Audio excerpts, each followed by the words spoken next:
तुमने मुझे कल अपने भाषण में गाली दी, नमक हराम कहा। इससे पहले भी सोनिया सेना के कई लोगों ने मुझे गंदी गालियां दी है, धमकाया है, मेरा जबड़ा तोड़ना या ओपनली मुझे मार देना या हरामखोर कहना, इस तरह की कई अभद्र गालियां इससे पहले भी मुझे सोनिया सेना ने दी है। लेकिन आप नहीं देखेंगे कि जो भी नारी सशक्तिकरण के जो ठेकेदार हैं उन्होंने कुछ नहीं कहा। उसी भाषण में आपने जो हिमालयज है, हिमाचल है, जो कि मां पार्वती की जन्मभूमि है, उन्हें हिमाचल पुत्री कहा जाता है, लॉर्ड शिवा महादेव की कर्म भूमि है, आज भी कण कण में मां पार्वती और शिव यहाँ बसे हुए हैं, इसे देवभूमि कहा जाता है। इसके बारे में आपने इतनी ज्यादा तुच्छ बातें की हैं। एक चीफ मिनिस्टर होके आपने पूरी स्टेट को नीचे गिराया है क्योंकि आप सिर्फ एक लड़की से नाराज है और वो लड़की आपके बेटे की उम्र की है।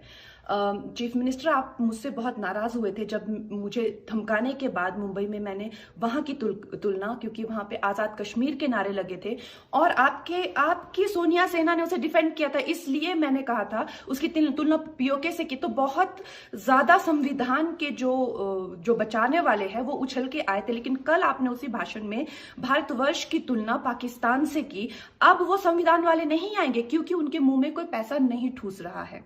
मैं बात कहना चाहती हूँ कि जितने भी देशभक्त लोग हैं उनका एक रवैया मैंने देखा है कि आपकी कोई सहायता नहीं करता है। वो ये कहते हैं कि अगर आप देशभक्ति के बारे में बात करते हैं, देश के लिए कुछ करते हैं, तो आप कौन सा हम पे एहसान कर रहे हैं? आप खुद के लिए, अपने लिए ये कर रहे हैं, अपने देश के लिए ये कर रहे हैं। वो कहते हैं हमारे पास ना पैसे हैं, ना हमें ठूसने आते हैं, ना हम खुद ही लेते हैं। लेकिन देश विद्रोह के लिए आपके मुंह में पैसे ठूसे जाते हैं।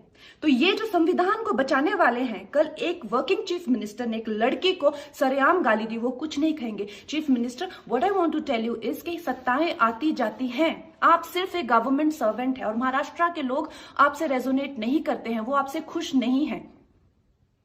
सत्ताएं आती जाती है, लेकिन जो इंसान एक बार सम्मान खो देता है चीफ मिनिस्टर, वो उसे नहीं पा सकता है। जय हिंद।